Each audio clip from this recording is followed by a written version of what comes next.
عشق نبی میرے دل میں بھی سما جانا، عشق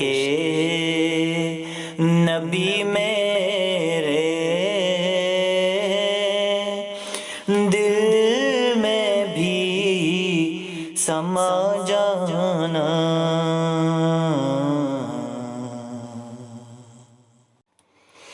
قدرت کی نگاہیں بھی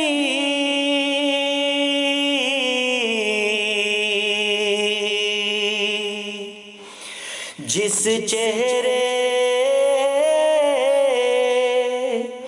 کو تکتی تھی، قدرت کی نگاہیں بھی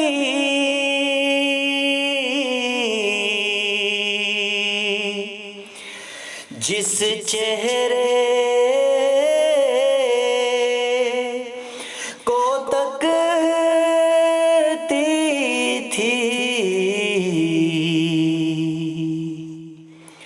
اس چہرہ انور کا دیدار کرا جانا، اس چہرہ انور کا دیدار کرا جانا۔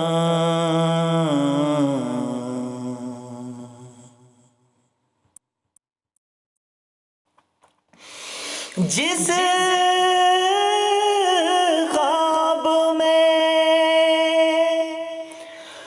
ہو جائے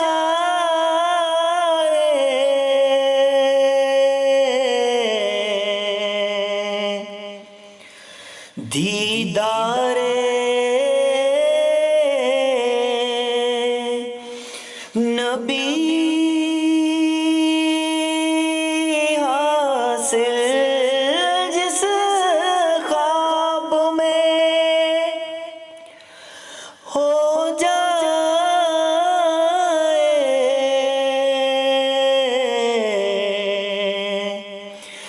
دیدار نبی حاصل، عشق کبھی مجھ کو نیند ایسی سلا جانا، عشق کبھی مجھ کو نیند ایسی سلا جانا۔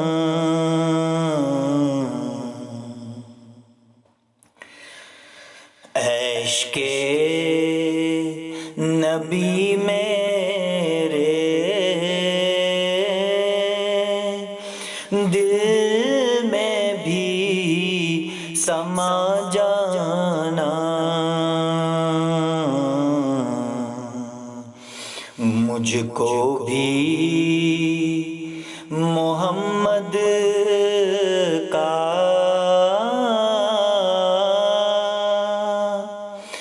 دیوانہ بنا جانا۔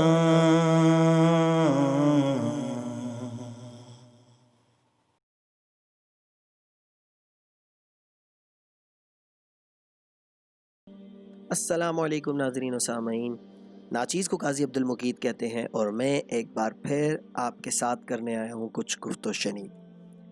آج کا شو ہم ڈیڈیکیٹ کرنے جا رہے ہیں نبی آخر الزماں، خاتم الانبیاء، خاتم المرسلین، رحمت للعالمین حضرت محمد صلی اللہ علیہ وآلہ وسلم کے جشن ولادت کے نام۔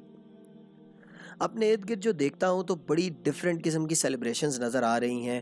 کچھ لوگ جھنڈیاں لگا کر اپنی محبت کا اظہار کر رہے ہیں، کچھ لوگ جھنڈے لگا کر اپنی محبت کا اظہار کر رہے ہیں، کچھ لوگ لائٹیں لگا کر اپنی محبت کا اظہار کر رہے ہیں، کچھ لوگ اونچی آواز میں نعتیں لگا کر اپنے محبت کا اظہار کر رہے ہیں، کچھ لوگوں نے قافلوں کی صورت میں اپنی محبت کا اظہار کیا ہے، ریلیز کی صورت میں اپنی محبت کا اظہار کیا ہے۔ سو یہ ڈیفرنٹ انداز ہیں حضور اکرم صلی اللہ علیہ وآلہ وسلم سے اپنی محبت شو کرنے کے، جو ہمارے معاشرے میں ہمیں نظر آتے ہیں۔ مجھے کسی کے بھی محبت کرنے کے انداز سے کوئی اعتراض نہیں ہے، لیکن میں صرف اس چیز کی نشاندہی کرنا چاہتا ہوں کہ محبت کے تقاضے کیا ہیں اور آخر ہمیں کیا کرنا چاہیے، اس پرٹیکولر دن کی اہمیت کیا ہے 12 ربیع الاول کی، اور پھر اگر ہم واقعی حضور اکرم صلی اللہ علیہ وآلہ وسلم سے محبت کا دم بھرتے ہیں تو پھر آخر ہمیں ان کے اسوہ حسنہ پہ چلنا ہمارے لیے لازم نہیں ہو جاتا؟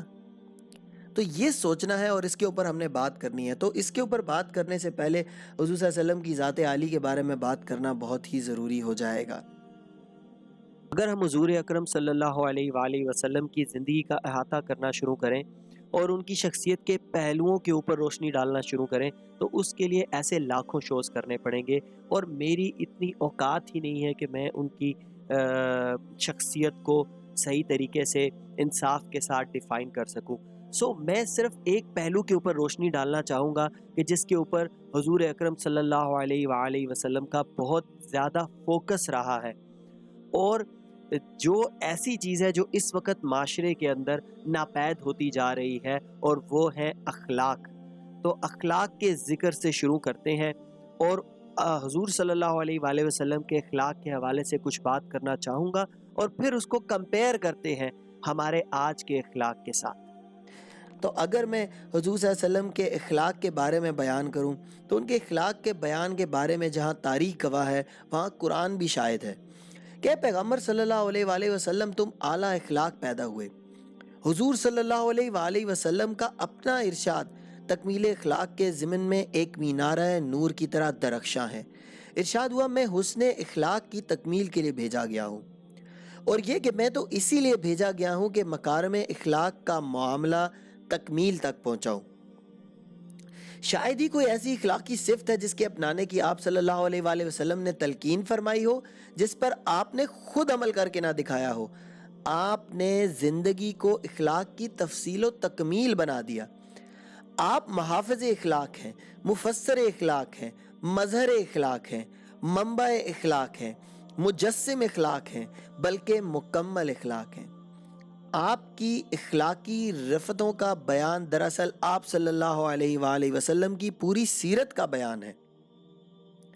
اخلاق کی جزیات کو اگر ڈسکس کیا جائے تو آپ کے ہاں استقامت عمل ہے، حسن سلوک ہے، حسن معاملہ ہے، عدل و انصاف ہے، جود و سخا ہے، ایثار ہے، مہمان نوازی ہے، سادگی اور بے تکلفی ہے، شرم و حیا ہے، عزم و استقلال ہے، شجاعت ہے، صداقت ہے، امانت ہے، ایفائے عہد ہے، زہد و تقوی ہے، قناعت ہے، عفو و رحم ہے، کفار و مشرکین سے حسن سلوک ہے، غریبوں کے ساتھ محبت ہے، حیوانات اور پرندوں پر رحم ہے، رحمت و محبت عام ہے، رقیق القلبی ہے، عبادت و تعزیت ہے، اولاد سے محبت ہے، غرض یہ کہ حسنت جمیع خصالہ۔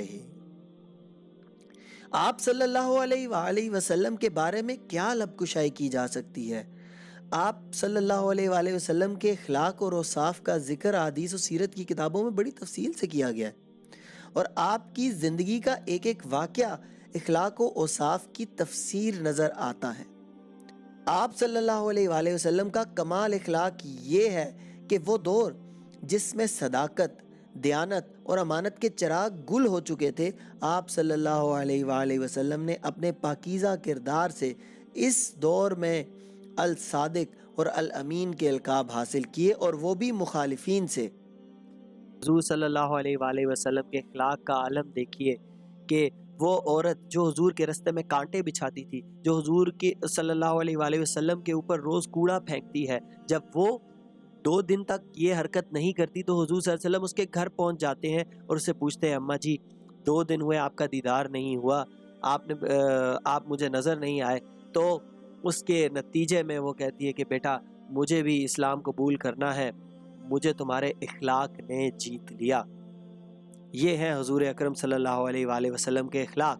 اور فتح مکہ کے وقت سب کو پتا تھا کہ اب کیا ہونے والا ہے، حشر ہمارے ساتھ کیا ہونے والا ہے. اور فتح مکہ کے موقع پر آپ کو پتا ہے کہ ابو سفیان جس نے سب سے زیادہ آپ کو تکلیف پہنچائی، حضور صلی اللہ علیہ وآلہ وسلم اس کو کس طرح سے عزت دیتے ہیں کہ جو بھی ابو سفیان کے گھر میں پناہ لے گا اس کو کچھ نہیں کہا جائے گا.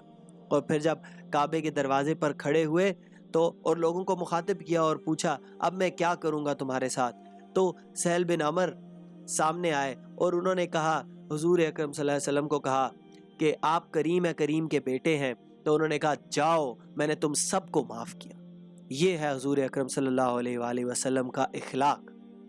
یاد رکھیے گا کہ بہت سے معجزے کفار کے سامنے ہوئے لیکن وہ اسلام نہیں لے کر آئے. جنگ بدر کے اندر انہوں نے فرشتوں کو اوپر سے اترتے دیکھا، وہ اسلام نہیں لے کے آئے. غزوہ خندق کے اندر اللہ کی مدد آئی، وہ لوگ اس کو دیکھ کر اسلام نہیں لے کر آئے. حضور اکرم صلی اللہ علیہ وآلہ وسلم نے جس دن فتح مکہ کے موقع پر سب کو معاف کر دیا، اس وقت سارے کے سارے کفار و مشرکین اسلام لے آئے. یہ ہے اخلاق کی طاقت جس کا ہمیں ذرا سا بھی ادراک نہیں، ذرا سا بھی اندازہ نہیں، اور ہم اس کو کتنا لائٹلی لے رہے ہوتے ہیں اور ہم کہتے ہیں یہ ساری بڑی کتابی باتیں. مجھے یہ سمجھ نہیں ہے آج تک کہ جب بھی اس قسم کے واقعات کا ذکر کیا جاتا ہے، جب بھی حضور صلی اللہ علیہ وسلم کی زندگی کو سامنے رکھ کے بیان کیا جاتا ہے، تو اکثر ہمارا آرگیومنٹ یہ ہوتا ہے کہ وہ تو پیغمبر تھے اور وہ تو سب سے اعلیٰ و عرفہ تھے، ہم ان سے کیسے خود کو کمپیئر کر سکتے ہیں. لیکن کیا ہم ان کی زندگی کو فالو کرنے کی کوشش بھی نہیں کر سکتے؟ کیا ہمارے اندر اتنا بھی احساس نہیں ہے کہ ہم کوشش تو کر کے دیکھیں گے، ان جیسے اخلاق اپنانے کی کوشش کریں تاکہ کل کو ہم ان کو جواب دے تو ہو سکیں، کل کو ان کے سامنے ہم منہ اٹھا کر یہ بات تو کر سکیں کہ ہم نے آپ کی زندگی کو ایمولیٹ کرنے کی کوشش کی، ہم نے آپ کی زندگی جس طرح سے آپ نے زندگی گزاری ہم نے اس کو پڑھ کے. اور ہمارے پاس تو بہانہ بھی کوئی نہیں ہے، ہمارے پاس تو قرآن کی صورت میں، حدیث کی صورت میں پوری زندگی موجود ہے ان کی. تو ہم اگر اس کو فالو نہیں کریں گے تو ہم پہ جس لیول کا ہم سے پوچھ گچھ ہوگی، پھر اگر تو آپ اس کے لیے تیار ہیں، اگر آپ اس کی جسٹیفیکیشن دینے کے لیے ان کے سامنے تیار ہیں تو پھر تو آپ ضرور کیجئے گا. لیکن اگر جسٹیفیکیشن دینے کے لیے تیار نہیں ہے تو پھر ہمیں اپنے اخلاق کو ذرا ایک نظر دیکھنا ہوگا. پھر ہمیں دیکھنا ہوگا کہ کیا ہم سارے اخلاقی تقاضے پورے کر رہے ہیں، کیا ہم جھوٹ نہیں بول رہے، کیا ہم صداقت و امانت کے ساتھ چل رہے ہیں، کیا ہمارے رویوں کے اندر معاف کرنے کا جذبہ موجود ہے. یہ وہ چیزیں ہیں جو ہمیں اپنے اخلاق کے اندر بدلنی ہوں گی.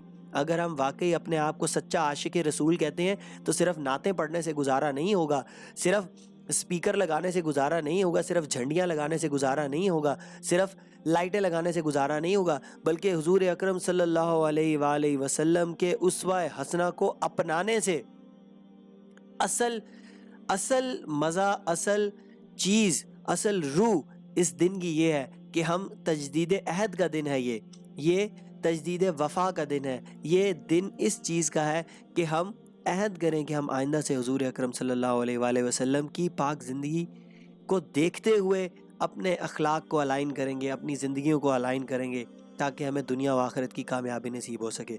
امید ہے آج کا شو آپ لوگوں کو پسند آیا ہوگا. آج تھوڑی سی طبیعت کی ناسازی کی وجہ سے یہ اس شو کو بڑی تیزی میں بنایا گیا ہے، تو اس میں غلطی اگر کوتاہی آپ کو فیل ہوئی ہو تو اس کو معاف کیجیے گا. بٹ ہمیں اپنے قیمتی کامنٹ سے ضرور آگاہ کرتے رہیے گا. Hopefully in the next show I will come up with some new topics. اپنے ٹاپک ضرور سجیسٹ کرتے رہیے، مجھے سپورٹ کرتے رہیے. ہوپ فلی اگر آپ کو میرا کانٹینٹ پسند آ رہا ہے، انشاءاللہ العزیز اگلے شو میں ایک نئے ٹاپک کے ساتھ آپ کے سامنے حاضر ہوں گا. تب تک کے لیے خوش رہیے، اپنے ارد گرد خوشیاں بانٹیے اور اپنے والدین کا خاص خیال رکھیے. اپنے ہوسٹ کو دیجیے اجازت. دس از می قاضی عبدالمقید سائننگ آف فرام گفت و شنید. اللہ حافظ. پاکستان پائند آباد.